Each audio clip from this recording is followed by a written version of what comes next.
I ran tests for all the different air doctrines in the game, and if you know anything about air combat in Hoi 4, then you know that the only important doctrine is operational integrity, because it has the 10% air superiority efficiency, but that was a lie, because battlefield support also gives you a ton of cast damage, and strategic destruction is effectively banned. For the doctrines, the spirits do not actually matter, because in 90% of cases, you will still pick industry liaisons or aircrew service. You don't really care about 5% research speed when you can just get 15%, or the design cost, which you do not care about at all, and you will almost always pick air power projection anyway. I guess air superiority in battle is kinda nice, but in 90% of cases, you will still pick air power projection, unless you build some stupid rocket cast or something, and then you get the 25% air support and mission efficiency. The cool thing is, I also did all of these comparisons, and then Paradox said, okay, this cast change, we're gonna revert this. This was actually just a hot fix for a bug that they introduced, so I had to do all of this again 2 times. Operational integrity, if you need the fighters, will be the best one for fighters, so that is an S tier doctrine. And because battlefield support, well, I had a joke prepared where it's SS tier because it's such a huge difference,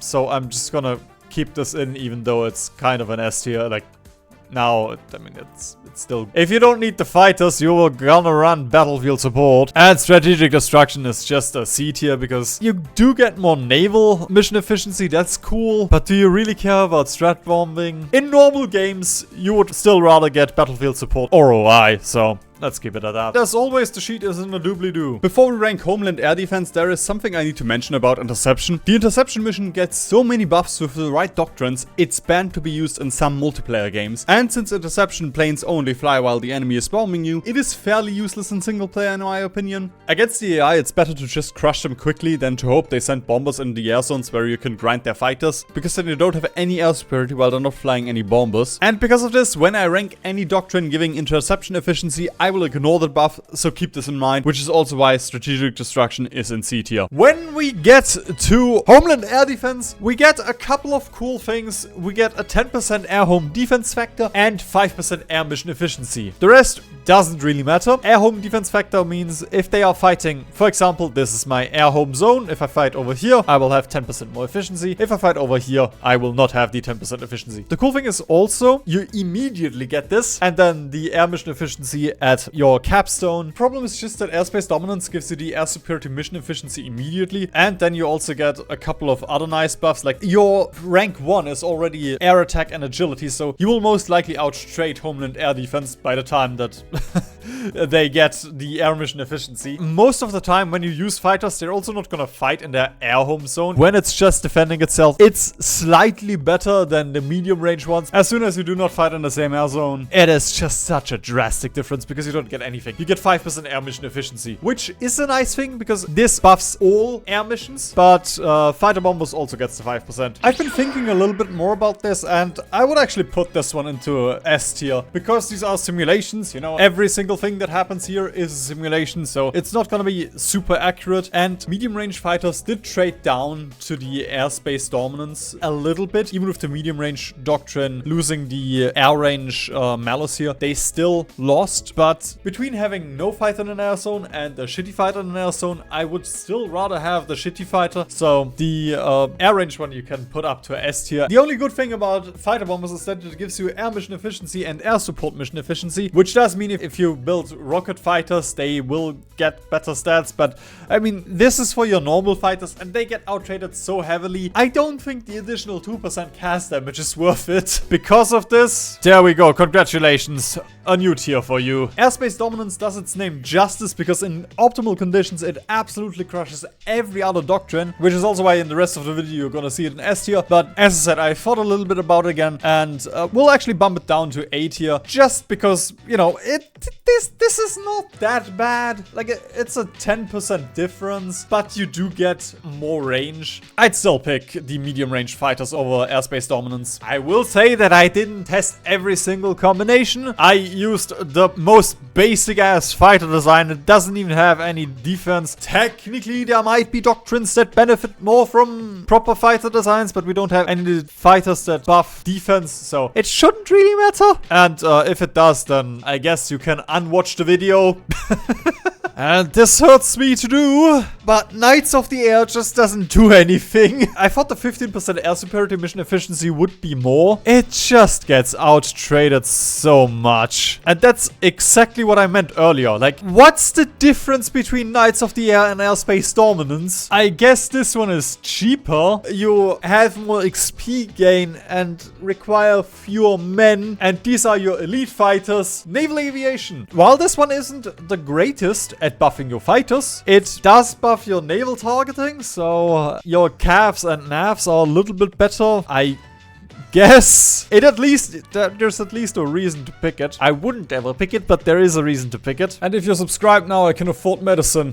I shouldn't make jokes about this. Now we come to the strike aircraft, and I denoted it as CAS here. It is technically strike aircraft. If you have a problem with that, you should eat some grass. Flying artillery is a B tier. These two are technically your CAS doctrines that you can pick, which again, I don't know why we have two. This one technically gives you more CAS defense, and this one is more offensive. And in the previous test, we did have more CAS here. With the nerfed numbers, it is now worse than ground naval coordination. There are two things that it does. It gives you air support mission efficiency and air superiority in battle. Air support mission efficiency, once again, with fighter CAS can be nice. And the air superiority in battle, my tests here were just infantry ramming into other infantry. Because air superiority in battle is a modifier, that can mean that with like self-propelled artillery, you will deal more damage than with pinpoint strike. This is the only thing that I haven't tested, because at some point this video has to end. I don't want to test every single permutation, I'm sorry. So if it gets more numbers, this is what you're gonna use it for. This will be your support for very strong units, whereas pinpoint strikes is just your generic support. And because of that, I'm gonna put pinpoint strikes into S tier, because that just has the strongest buffs, and you get air mission efficiency, which once again buffs all of your planes equally. So you are always very happy to see air mission efficiency, especially with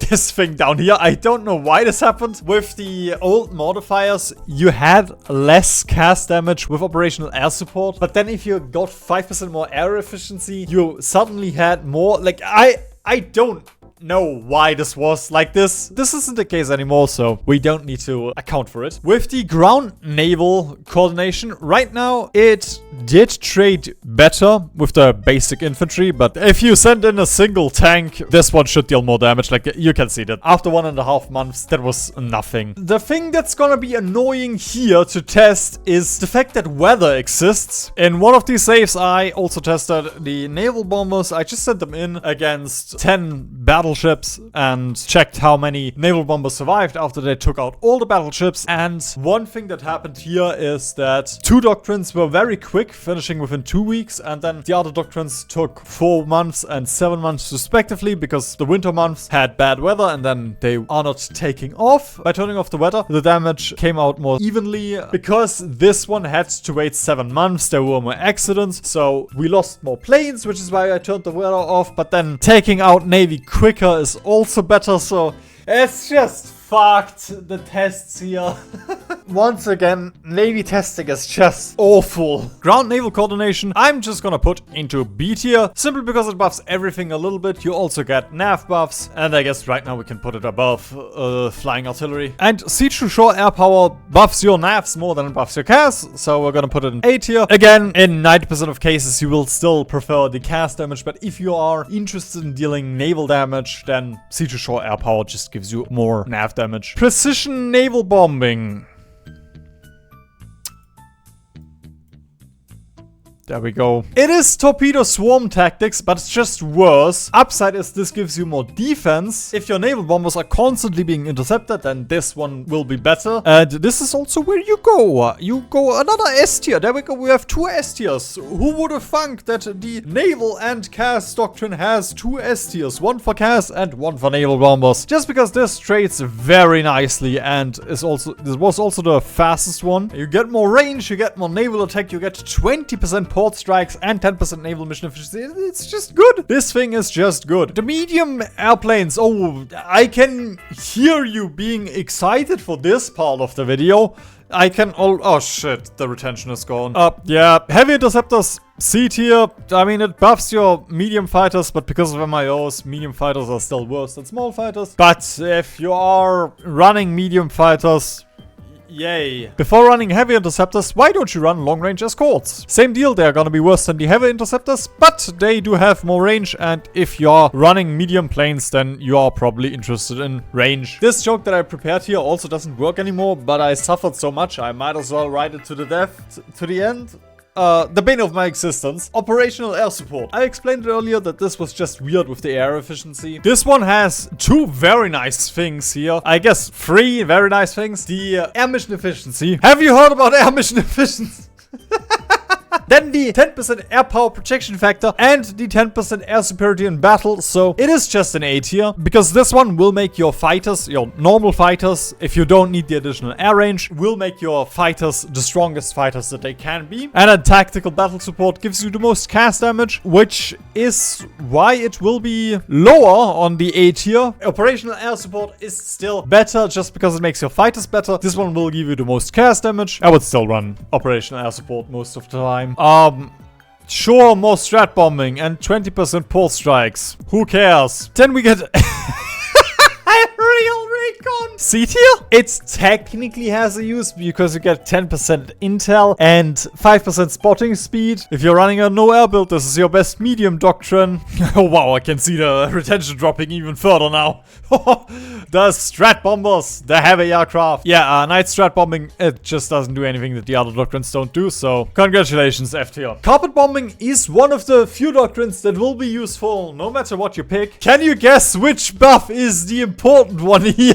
Funnily enough, this is also the doctrine that takes the least amount of damage and deals the most amount of damage. So, thanks Paradox. That makes it easy for me. Deep air raids, of course, also gives you more range in case you need it. If you need range, pick it. Otherwise, carpet bombing is just better, so pick carpet bombing. Flying fortresses does not provide you any bonuses that you care about. The additional defense is nice. Since the other doctrines give you strat bombing efficiency, this one is just outclassed by the other doctrines. And coastal air patrol is the strongest doctrine if you need maritime patrol bombers, unless you need more range, in which case you will pick deep ocean air control. What a surprise. Yeah, both of them you can just bump into B tier. And then we have the multi-role heavy aircraft focus, which has a nice amount of different stats, so you go into the A tier. Like the air mission efficiency is nice, the air fuel consumption is nice, and you get more strat bombing and naval attack. On average, carpet bombing will just outclass them simply because you also get air superiority and mission efficiency. So long as I didn't copy anything wrong, this is the definitive tier list, and you cannot say that it's wrong because it is written down. And if you like that, why don't you watch the Land Doctrine tier list that I made over here?